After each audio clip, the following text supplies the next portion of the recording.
اللهم بلغنا ڕەمەزان خی پەروەردگار بەم ڕەمەزانەشی شاد کردینەوە کە مانگێکی تایبەتە بە عیبادەتکردن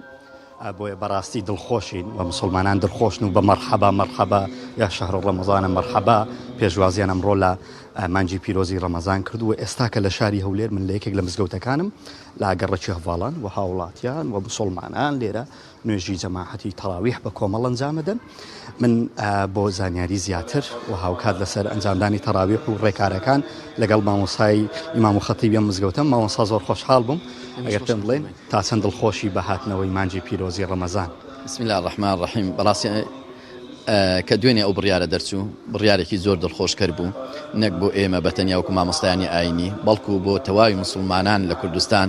کە چاوەڕوانی بڕیارێکی ئاوا بووین جێی دڵخۆشی بوو چکە مانگی ڕەمەزان جیاوازە لەگەڵ هەموو مانگەکانی تر بۆیە مسلمانان دەبینین ئەوە بە گوڕ و تینەوە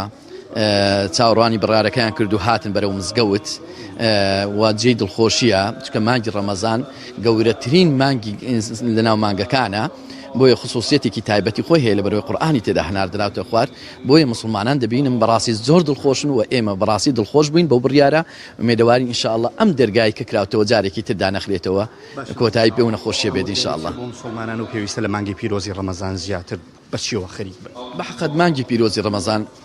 مانگی خێر و بەرەکەتە، مانگی ڕەحمەتە، مانگی عیبادەتە، جیاواز لەگەڵ مانگەکانی تر دەبێ مسلمانان لەو مانگەدا خۆیان بەشتی لاوەکیمە و مەشغوڵ نەکەن بەڵکو خۆیان مەشغوڵکەن بە عیبادەت و خواناسی خواپەرستی نوێژی تەراویح بە کۆمەڵ و زائیدەن قورئان خوێندن و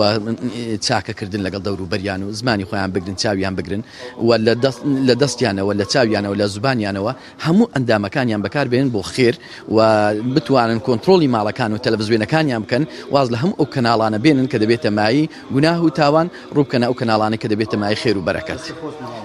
سپاس بەڵێ کاکدانە دیارە ئێستا کە سپاسەکە مامۆستا سپاس بۆ تۆ کە لەگەڵم بووی دیارە لێرە ئێستا نوێژی تەراویح بە کۆمەڵ ئەنجامەدرێ و مسلمانان ئەگەر وێنەگرەکەم بێتە ژوورەوە مسلمانان بە شێوەیەکی زۆر باش پابندن بە ڕێنماییەکانی وەزارەتی تەندروستی و گشتیان ئیمڕان ئەوەی کاڵی مسلمانان بە شێوەیەکی باش مزگەوتەکانی شاری حەزەکەم بزانم پابندیەکان و ئەو مەرجانەی ئەوقاف دایناوە بۆ مزگەوتەکان بە فعلی جێبەجێ کراوە دووری نوێژخوێنان لە یەکتری و هێنانی مسلمانان بەرماڵ لە ماڵەوە و بەستنی ماسک و دەستنوێژ نەگرتن لە شوێنی دەستنوێژگرتن لە مزگەوتەکانە؟ بەڵێ مسلمانان هەمیشە پابندی و شتانە بن کە سوودی بۆ خۆیان بۆ دنیا و قیامەتیان هەیە گەورەترین پابندبوونی مسلمانان ئەوەیە کە دەبینی ئێستا بەڕیزێکی زۆر ئێستا من لە کۆتایی مزگەوتەکەم هەمویان بە فەرمانی پێغەمبەری خوا صلی الله علیه وسلم پابند بوون هاتوون بۆ نوێژی سونەتی تەراویح و لە دوایەوەش بێگومان بەشێکی زۆریان ئەگەر وێنەگرەکەم هاوکار بێ ببینێ بەشێکی زۆریان نێوانیان هەیە نێوانیان زۆرە و ئەو کەسانەی زیاتر بە ساڵات و تەمەنیان هەیە بەرماڵی تایبەت بە خۆیان هێنا و ماسکیان بەستیوە دیارە من بەر لە نوێژی عیشا لە مزگەوتەیە بووم بەڕاستی ئەوەی جێگای دڵخۆشی بوو بەشێکی زۆری مسلمانان دەستنوێژیان لە ماڵەوە گرتە بوو دەستنوێژەکەیان لە مزگەوت نەگرتە بوو لە مزگەوت دەستنوێژە هەڵ ناکرد ئەوەی کە دەبینن دووری نێوان مسلمانانە و هاوکات بەڕاستی کاک دانا ئەوەی کە زیاتر جێگای دڵخۆشیە لای مسلمانان ئەوەیە کە دەرگای مزگەوتەکان کراوە چونکە ئێمە بەڕاستی بەتایبەت لە شاری هەولێر لە ساڵی ڕابردوو بەگشتی یان بەشێکی زۆری مزگەوتەکان نوێژی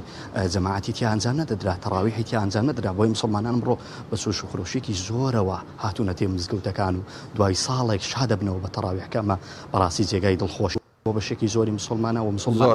مسلمانان لە دەرەوەی ڕاستەخۆکە لەگەڵ چەندانەیە قسەمیان کرد و ئامادەن پابندی زۆرێک لە ڕێنماییەکان. زۆر باشە سپاس بۆ پەیامنێرمان ئیمڕان کە لە هەولێرەوە لەگەڵمان بوو دەچینە شاری سلێمانی ڕاستەوخۆ پەیامنێرمان ڕامیار عوسمان وەرەگرین. ڕامیار سڵاوی خوارد لەبێ تۆ لە چ مزگەوتێکی ئایا مزگەوتەکان لە شاری سلێمانی هەموو کراونەوە بەڕووی نوێژخوێنان و ئایا ڕێکارە تەندروستیەکان دەگیرێنە بەر لەلایەن نوێژخوێنانەوە یان نافەرموو؟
بەڵێدانە نازام تا چەند بێبیسی قسەکانی من بوون بەڵام باسم لەوە کە من لە مزگەوتی دارولسەلام لە شاری سلێمانی دیارە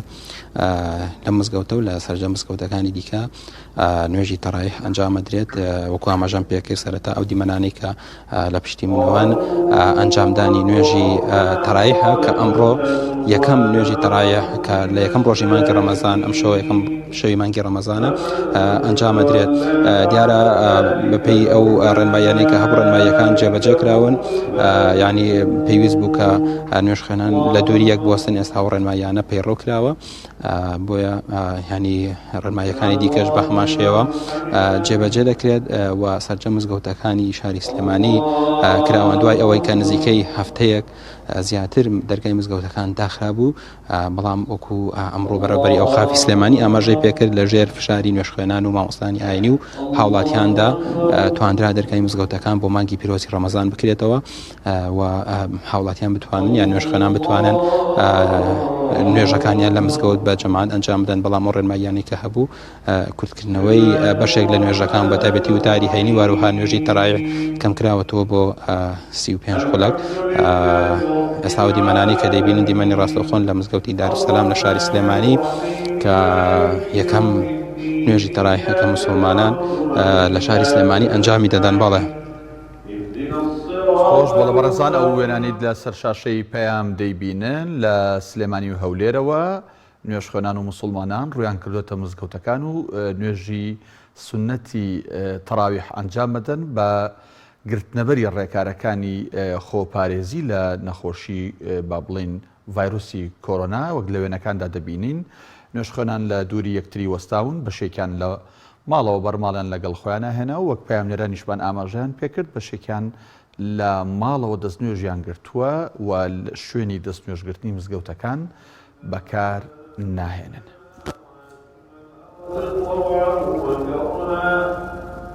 وإليه